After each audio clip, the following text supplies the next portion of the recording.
pauwi na tayo guys. Magbablog sana ako kanina lunch. Kaso dahil busy ako, hindi ako nakapag-vlog. Iyain ko pa naman sana si Kuya Ramon na maglakad. And ayun, sana tanungin ko sana siya. Pero siguro Monday na lang. Ayan, so grabe ang init. Hello. Ang suot ko. Suot namin, ganito pa. Pero kasi pag maga talaga guys, malamig. Kaya no choice. Ayun, bali susunduin namin si Zain ngayon. Nagmamadali kami. Kailangan masundo namin siya before 6. Ang nangyari pa nga guys, nag-OT ako. Kaya meron kasi akong deadline na dapat ipasa. So nagmadali ako. Ay nako, nauna na nga dapat mauna na si Emma. Kaso nung mga bigla ako nagsabi sa kanya okay na. Nakapagpasa na ako, nakapag-submit na ako online. Kasi kailangan ko isend sa architect yung yung ginagawa ko. Sorry guys, hinihingal ako. Ayan. So bali, ayun, nauna nga si Emma. Yan no. Nakasakay na ako, tapos inantay ko lang ulit siya sa... bumaba na lang ulit siya sa City Hall. City Hall. Kasi gusto niya ako makasama talaga lagi guys. Kasi pag nag-commute, maglalakad pa ako. Pag susunduin si Zion pa daycare. So ganun din. Anyway, yun nga, nagmamadali kami. Kasi pag hanggang 6 PM lang yung daycare. And then may rule kasi doon na kapag na-late ka after 6 PM, every minute $2. So ganun, diba? $2 sa first 5 minutes. So makaka $10 ka na kapag nasundo mo yung anak mo ng 6:05, diba? And then afterwards, after ng 5 minutes na yun, $1 each minute. So parang, diba, ang higpit. Pero hindi kawawa din kasi si Zion. Oh, hindi pa rin naman namin naranasan na ma-late. Ngayon lang kasi si Alwin na late din. Na-late siya ng 8 minutes. Usually kasi sakto lang talaga yung sundo namin doon. So ngayon lang nagmamadali. And syempre ayaw rin naman namin na si Zion lang yung maiwan na doon. Kawawa din kasi alam niyo yun, kapag nasa daycare din yung bata, tas unti-unti niya nakikita na nawawala na yung kalaro niya kasi unti-unti na rin sinusundo, mga 4, 5, ganun. Eh kami kung 6 masusundo, syempre di ba closing na yun, baka wala na rin siyang masyadong kasama, kawawa naman. Yeah. Pero minsan lang din naman pag kailangan. Yan, kailangan kasi talaga ngayon. Yeah, bali ang ginagawa namin guys, ba may deadline ako, nauna na talaga si Emma. Kasi kawawa din naman si Zaya. Tapos sabi ko nga, sunduin ko na lang sila doon sa daycare. Kasi medyo malayo yung lalakarin guys, papuntang bahay Yun kasi kasalanan ko rin hindi pa ako nagro-road test Pag nag-road test na ako na yung pipick up ng sasakyan. Tapos sunduin ko na si Zion doon. Tapos mag-commute na lang si Alwin. Sabi ko nga sa kanya, pagka kailangan niya ng mauna, marunong siya mag-drive, kunin niya na dyan sa sasakyan kasi dalawa na may susi ko nga. So ganun yung sistema namin, magiging sistema later on. Siya na yung kukuha kay Zion. Kunti pa. Busy pa talaga ngayon ang dami naming ganap sa buhay. Hindi ko pa maharap din talaga yung road test, pero malapit na yan. syempre dapat makapag-road test na rin before winter.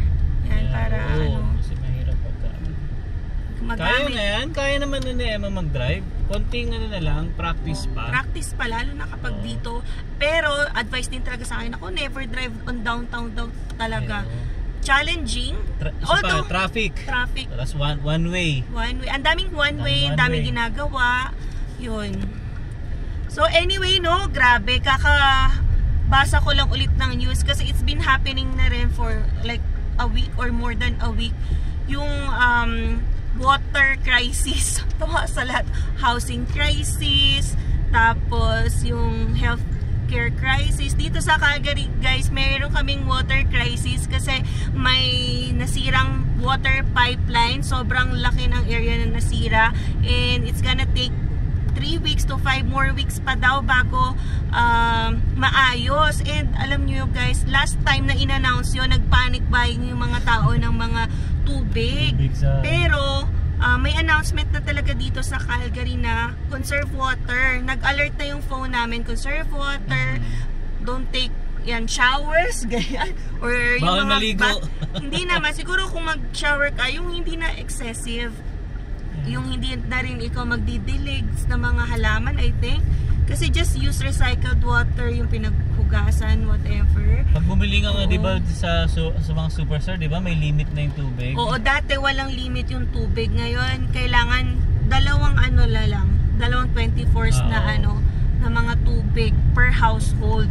So, nag-limit sila ngayon. Ewan ko ngayon na baka lalong mag-panic buying pa yung mga tao kasi may another announcement na naman na hindi pa rin nagagawa as of now and madadagdagan pa ng yan nga 3 to 5 weeks pa.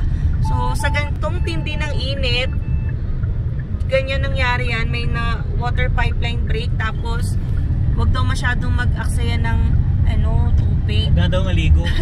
Pero ako, naliligo naman, pero hindi na yung mga long showers na talaga yung feel mo mag-aksaya ka. Basta quick lang, quick shower. Kasi syempre sa Pinoy talaga naliligo tayo everyday. Pero yun talaga, kailangan daw mag-conserve ng water ngayon. So yung mga unnecessary na use ng water, like dilig ganyan, ito pinapatupad ngayon dito sa Calgary. So yun. Anyway, ang init talaga, ang init. 27 degrees, no? Para na kaming nasa Pinas. And sobrang tindi ng sikat ng araw. Sabi ko nga, di ba, parang mga 14, 16, painit na yan ng painit. Tas how much more ngayon, 27. Yung impact talaga ng araw dito ay kakaiba. So, summer na. Parang na. Hindi pa officially summer, pero feel namin ganito na talaga. Start na ng summer. June na rin eh. Summer na June rin. na. So, kung pwede lang nga magstay na ganito yung weather, di ba? So, dapat enjoy na namin kasi ilang araw lang yung or ilang weeks lang na ganito. Kamusta kaya sa Vancouver? Mas mainit kaya dito? Oo. Hindi ko sure. Kasi, pwede naman na ma-check natin. Ay, may usok to, baby? Alikabok ata. Alikabok. Tingnan nyo naman, parang ipo-ipo. Tingnan mo, ipo-ipo. Grabe, no? Ipo-ipo. Oo nga, sabi ko pa. Ano to, wildfire? Grabe dyan nag-umpisa, no? Dyan ng area na yan. Tingnan nyo, guys. Nakakatakot. Ano nangyayari? Sabi ko, ano to? Dyan lang sa area na yan, no? Umiikot eh. Ayun, umiikot siya. Dala siya, mapunta na siya sa bahay. Diba? Galing na. May ganun pala na small area lang. Pero yun nga, no? Yan, lumawak na siya. Kanina nakita ko, maliit pa lang. Sabi ko, parang alikabok. Tapos lumaki ng lumaki. Tapos paikot siya. Yun, anyway. First time namin makakita ng ganyan. Ay, salamat! Weekend na naman! Ang bilis talaga ng araw, no? Thank you, Lord. Grabe. Parang kailan lang, no? Nung tayo? Yung nag-park, yung Oo. bonus park. Pwede nga tayo bumalik doon. Wala pa naman tayong plan ngayong weekend. Ganda doon. Kasi gusto namin sulitin talaga. Park tayo ng park kapag weekend. Pero baby, gusto ko Banff sana. Pwede naman tayo pumunta ng Banff. Hindi Sunday. naman tayo busy. Yan, thank you Lord talaga. At hindi naman kinakailangan sa ngayon na maging busy or hindi na kailangan mag-work. magdalawang trabaho. Sa una talaga guys, talagang struggle talaga. Kasi Pero syempre, nag-umpisa pa lang tayo. Oo. Pero ngayon, feel namin na Sa amin okay lalo na ako ngayon na nagka-work. Pero hindi ko sinasabi na forever ganito yung situation namin. Basta thankful lang kami kung ano yung meron kami, kung ano yung mga side hustles namin, ano yung mga tumutulong sa aming income, diba, sa mga bills namin. So open naman kami dyan. And meron kaming sa description box, makikita nyo kung paano yun, how you can register, kung gusto nyo rin i-try yung mga copy trading namin or manual trading. Pero yun nga, sa mga nangyayari sa paligid ngayon, grabe yung pagtaas ng bilihin. So hindi natin masabi, no, pwedeng kailanganin din namin later on na mag-double job. Pero pinagpipray din namin na wag naman sana. Kasi syempre yung weekend, tapos yung after work na 6 onwards, ay family time na sana. Ako baby yun. Nung time na bago pa lang tayo dito, di ba sinasabi nila, scam ang Canada, puro gagawin mo dyan, puro trabaho. Ako guys, no, honestly speaking, hindi ko siya masasabing trabaho ng trabaho eh. Basta parehas kayo nag-work ng mag-asawa mo, hindi mo kailangang kumayod ng kumayod. Tsaka okay. Kaya naman kaya. Isipin nyo guys, Calgary kami ang mahal ng bahay dito. Pero mura yung tax. Mura yung tax, pero kaya naman. Humahabol na yung Calgary sa Ontario tsaka sa BC sa mga bahay. Oo. Kasi nga walang ceiling. Ang meron ako nakakaingit sa Winnipeg yata, basta $1,000 lang, 2 bedroom na, parang ganon. Mura din talaga. Oo, mura. So, ganon talaga ang life. Depende talaga sa province mo na pupuntahan. Siguro pag nag-ano ka baby, pag nag-work from home ka, work from home din ako, lipat tayo mga probinsya na mura. Makakaipon ka, di ba? Makakaipon. So, nasa diskarte talaga yan. Pwede Nasa yun eh. lifestyle. Actually, din nasa opportunities. Kasi alam ko naman maraming matsatsaga at masisipag tayong kababayan dyan. Wala lang masyadong opportunities na dumadating. So, actually, ako, although may trabaho ngayon na, pero I'm still looking for better opportunities kasi sabi ko nga, umpisa pa lang to. So magbubukas ang doors yan ngayon pag-graduate, and lalo na kapag nagkaroon na tayo ng experience. So although may mga jobs din ako na nakikita sa Indeed, no, hiring sila, pero kasi may mga number of years na experience yung kailangan. Kaya sabi ko, okay, ito pwede ito maging target later on. At last, syempre, di ba, pwedeng mapabuti pa lalo ang ating sahod. Yan. So, nandito na pala kami. Konti na lang, no? And konti na lang, 5:53 na.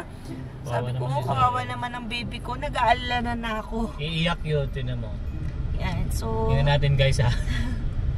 Grabe, 7 minutes na lang. Pero buti na lang dito na kami at hindi kami mape-penalty. Feel ko naman, kunwari kung 1 minute, 2 minutes, ano yun, nagpapatawad. Wave na lang, sige, that's okay. Don't do it next time, mga ganun. Pero, yan, wag lang palagiin. Na-late lang kasi talaga. Kung hindi ako na-late, kanina pa namin siya nasundo talaga. So, andito na. Paakyat lang kami. Kasi ito yung Glenmore Inn na hotel. And then, nandun sa looban yung daycare. Ay, kamusta na kayo ang anak ko?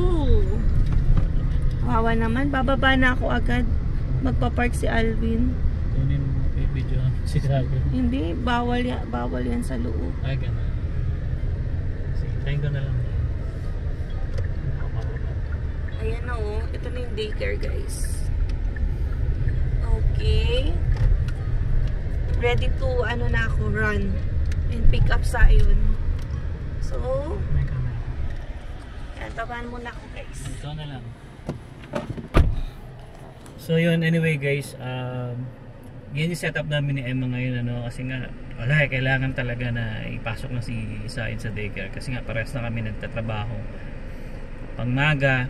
Pero kung halimbawa siguro na sa warehouse ako, okay yung setup namin, ako yung mag-aalaga sa umaga, ganun pa rin yung setup namin. Pero syempre nabigyan tayo ng pagkakataon na makapagtrabaho ng medyo okay, kaya green up natin yun. A few inches later. O, diba? Ayun na si Zion. Ayun. Buti hindi umiyak. Himala, hindi umiyak. Himala, hindi umiyak. Nagpe-play siya sa likod. Wow. Kumakain pa nga ng saging. Wow. Tama yan para matuto na siya. Baby, titingin lang sa trip store. May titingnan lang ako. Saglit lang. 5 minutes lang. 5 minutes. Okay guys, no? So yun, uwi na muna kami. Several song-filled hours later. Ayan guys, ituloy natin ang ating vlog, no? And lalo na, i-connect natin sa water crisis dito sa Calgary. Yung water crisis dito lang naman yun sa Calgary, Alberta, no? Not the entire Canada. And actually, super laking problema yan. So, today, nag-declare na ng state of emergency ang Calgary. Kasi nga, hindi na makontrol and super low level na daw ng tubig na pwedeng ma-supply in the next coming weeks. And yun nga, sabi nila, 3 to 5 weeks pa na maaayos ito. Before kasi, alam ko maaayos na daw yun. Kaya lang ito nga, recently, may nakitang significant damage daw sa pipe. Kaya yan, tatagal pa ng 3 to 5 weeks. So, walang ligo-ligo yun. Parang normal naman yun sa'yo.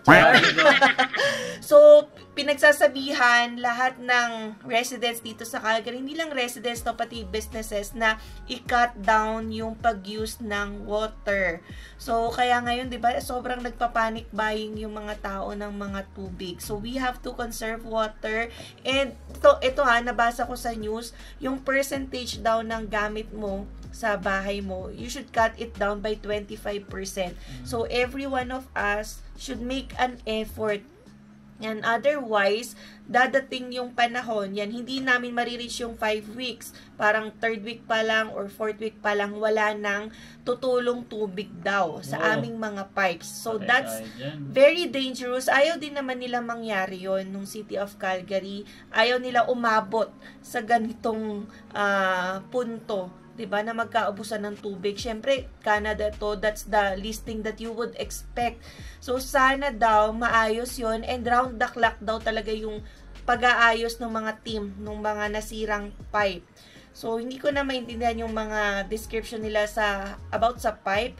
But sabi nga nila, ang daming concerned ha, baby, kasi 'di ba 3 to 5 weeks aayusin yung water. Pero in 3 weeks, yan, the biggest activity or event dito sa Calgary ay mangyayari, and that is the Calgary Stampede. Sobrang dami ng guests all over the world are coming dito sa Calgary to attend the Stampede. Yan, very famous activity yan. And yun, kung mag-iengganyo ka ng mga guests, paano mo maitutuloy, 'di ba, yung activity for Stampede? 'Di ba? Syempre, maraming tao ang lalong gagamit ng tubig. So, nag-iisip sila, itutuloy nyo ba yung Stampede or hindi because of this water crisis nga, and nasa state of emergency na tayo. So, as of now, wala pa namang announcement. Pinipilit nila matapos yun and hindi maka-affect sa Stampede. So, as of now, sana naman mabigyan agad ng action. Oo, kasi syempre yung iba mag-hotel na visitor, tapos hindi mo sila papaliguin or ilelesan mo yung tubig. Syempre hindi nagloko nga yung katrabaho ko eh. Puti yun. Kasi nag-uusap-usap sila. Sabi nung isa, hindi na ako muna maliligo. Excuse nyo lang yan, baka ganyan na talaga. Ito, yun nga, lesson lang, kung maliligo, very quick shower na lang, hindi na yung kailangan magtagal o kaya hindi na yung nasa diba, bathtub. Ayan, so maulan ngayon actually ha, pero I think hindi pa rin makakatulong yan sa ating water crisis, kasi hindi naman yun yung source ng crisis dito. It's more about the pipeline na nabutas. Yun. So, ang daming restrictions dito naka-enumerate. And isa na doon yung use dishwasher only when required when full of loads. And another yun nabanggit ko nga, limit yung shower to 5 minutes or less. And then, turn off humidifiers and ice machines. But yung businesses na, yan, they are meant to deliver life-sustaining product or service to people ay exempt daw. And kindly take note that even if yun nga may damage yung pipeline, isinaasayos yun, the water here in Calgary, Alberta is still safe to drink. Yun. So, yun naman yung maganda. Pero, ayaw rin natin pumunta sa point na magka-damage yun, 'di ba? Kaya meron din kaming reserve na tubig yan, parang bottled water. Kasi lalo na may bata, mahirap na kapag 'di ba, worst comes to worst, wala kaming mainom, damage yung pipe, bawal din yung tumutulo sa faucet. So, dapat may maiinom pa rin yung bata. Kaya dito guys, nililimitahan yung pagbili ng mga water dito. Yan. Dalawang 24 lang pwede mong bilhin. Oo, per household. Yeah. Yun. So, nabawasan yun to kasi meron nga tayong birthday party kay Ate Michelle kagabi. Pero enough na yun, I think, for our family.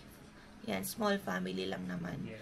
So, yun lang guys, no? Grabe ang ating water crisis dito. So, sana ma-resolve na in the coming weeks and lalong-lalo na before the Stampede. Sayang naman kasi kung hindi matutuloy yun. Hindi. Actually, hindi nila ika-cancel yun. Sabi ng mga tao, ang itutuloy pa rin yan, pero yun nga, meron pa rin mga water restrictions. Yun. And I hope ako talaga gusto ko matuloy yung Stampede kasi pag dumadaan tayo ng train, di ba nakikita mo ginagawa na yung mga iba doon. Oo. So nag-uumpisa na. Yeah. Yes. Kasi masaya yun guys, yung Stampede. Talagang sobrang sikat dito yan sa Calgary. Dinadayo talaga siya kahit ng mga taga-ibang bansa. Yeah. Alright, so yun lang guys, no, ang aming vlog for today. I hope nag-enjoy kayo sa ating video. And sa mga bago po sa aming channel, please consider subscribing po. And don't forget to click the notification bell para updated rin kayo sa aming latest video uploads. So yeah, we'll see you on the next one. Peace!